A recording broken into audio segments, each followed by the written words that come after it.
Mira, decíache que vives co teu fillo. Sí, sí. Ahora mismo. Pero quedache só cando faleceu a tua muller. Sí, sí. Non, Ricardo? Sí, sí. É así? Sí, sí. Contanos un pouco. Mira, dísnos ademais que tes unha familia estupenda. Sí, sí. Sí, de momento sí. De momento sí. Quereslle moito ao teu fillo. Moi ben, todos. El chámanche. As netas e todo. Cantas netas tes? Dúas. Dúas netiñas? Dúas netas, sí. Algúnha na casa? No, na casa nin hai ninguna. Bueno. Unha están aí en orden, a filla está vivindo aquí en órdenes, máis o xenro, máis a neta, e outra está en Tordoia, porque conociu o compañeiro na escuela, e xa se quedaronse con ele. O que morreu a abuela, estaba con nós, e quedaronse con ele.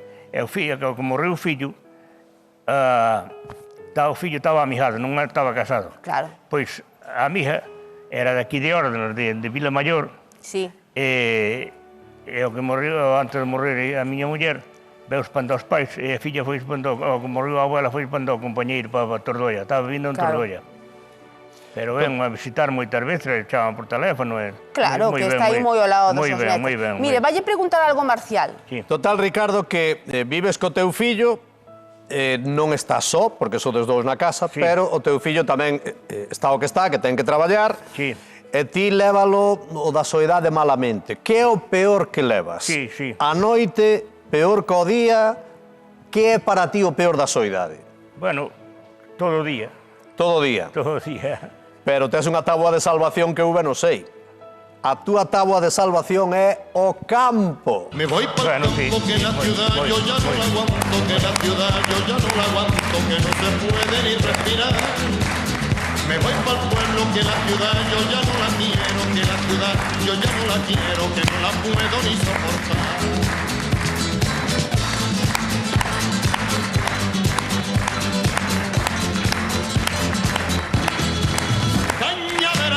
Manolo Escobar. Moi ben, moi ben. Dicía que esa é a túa táboa de salvación, porque mentres estás no campo, a cabeza está distraída e esqueceste desa soidade. Pero como é a túa vida no campo? Que faz? Non estarás traballando dende a mañán ata a noite? Que tipo de actividades faz no campo? Teño, un pouco botojando, outro pouco limpo a cuadra, outro pouco limpo na huerta, e outro pouco, como a mediodía, pois, justamente descansar media hora ou así a mediodía. Home, polo menos para comer un bocadillo. Unha hora, despois levanto-me, fago os restos que haxa que fazer por ali, despois recollo os animales, e así paso os días da vida, así entretenéndome cos animales, máis que todo, senón pasaría máis mal aínda. Claro, pero además de entreterte cos animales, Ricardo, eres moi apañadiño. Porque falas cousas todas da casa. Sí, fago da comida, fago todo, pero a comida xa facía antes de fallarme a muller, porque viña de traballar, durante o día eu traballar mente non vivilei na construcción, e viña de traballar, e ela iba para a cuadra, eu non sabía o que había que fazer na cuadra, nin cosa ninguna. Entonces, facíalle a comida, explicábame xa o que había que fazer, e facíalle a comida, eso xa antes de fazer a muller. Claro, e limpias tamén ti a casa, toda... Sí, hai que limpiar un pouco, está malamente, a limpieza está malamente. Pero non digas eso, Ricardo, seguramente, Marcial, seguramente di eso e chegamos ali e ten todo brilando. Sí, sí. Ti frejas por ali, fa a cama, claro. Sí, eso xa deixo feito pola mañá, a cama xa deixo feito pola mañá. E logo o teu fillo non fai nada na casa ou que? Sí, o fillo, des que ven leva os animales pequenos, os cochos, as liñas e coneixos. Sí, pero de comer e manter a casa limpa, iso encargas de ti. De comer, se non fago eu, fai el tamén, pero como eu esos bichos pequenos non lle boto de comer, porque ten da súa man, botalle ele, así, ele fai o traballo de fora e eu fago a comida. Pero aí logo moita bichería hai, que diría Bisbal, bichería, non hai máis que bichería por todas partes. Ten coneixos, ten cochos, ten liñas. Ten de todo. Claro. Pero tío que non tes esa compañeira de vida que é o que estás buscando, por iso déchelo paso e viñeches hoxe aquí.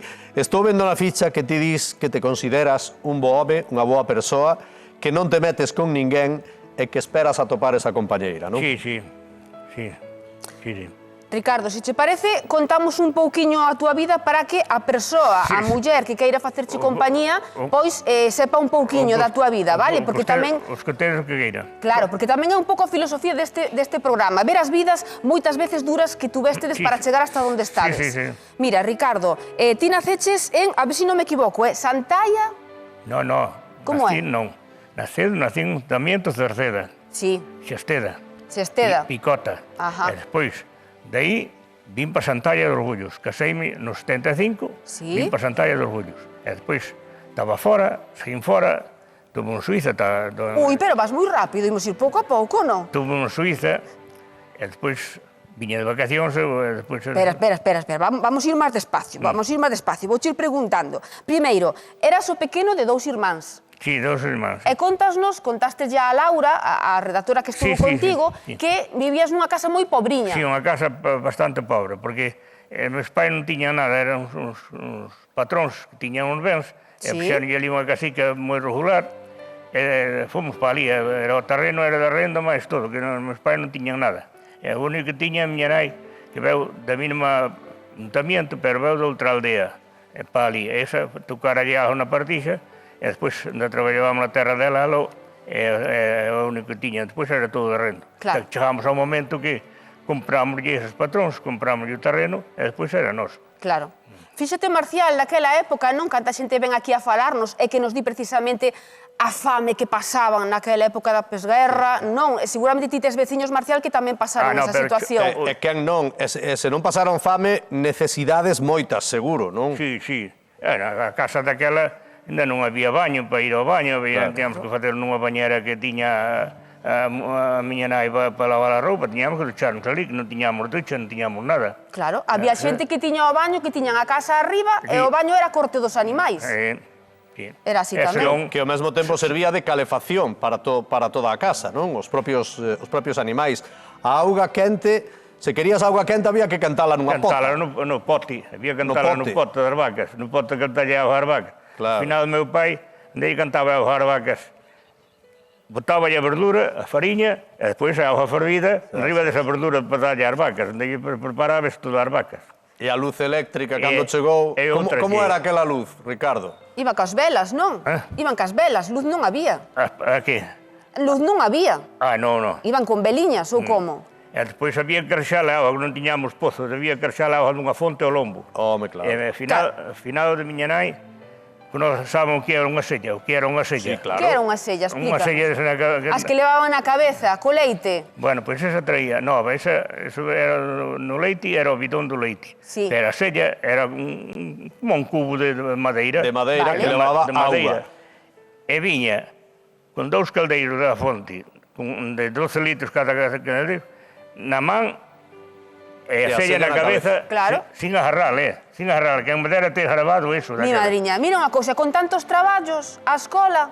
A escola foi un pouco, era pouco estudiante, moi pouco estudiante. Pero non ibas porque non podías ou porque non che gustaba? Non, porque pouco tiña que xudarlle máis, non me levaba idea, outro pouco íbamos á escola, outro pouco iba a carvacas para o monte, e aquela era como se vivía daquela. Claro, ti, o peor de traballar cos animais, que era? O madrugar? Madrugar, no verán había que madrugar, porque non habíamos con grandes como agora a vespes a velutina, e picaban as vacas, marchaban, se non se iba a hacer, xa non facía nada. E daquela íbamos as vacas para o monte, non iban para as praderas como van agora, íbamos para o monte, tiña máis que facer que agora. Claro. E íbamos con ela para o monte, e se non iba vostede no verán, pois, despois xa non facía tempo ningún. Estamos falando solo de traballar, pero claro... Estamos pensando, tería tempo libre tamén para divertirse, digo, senón que vida era esa, Ricardo. Chegaron os anos mozos e o Ricardo descubriu, Jaime, o que era o baile.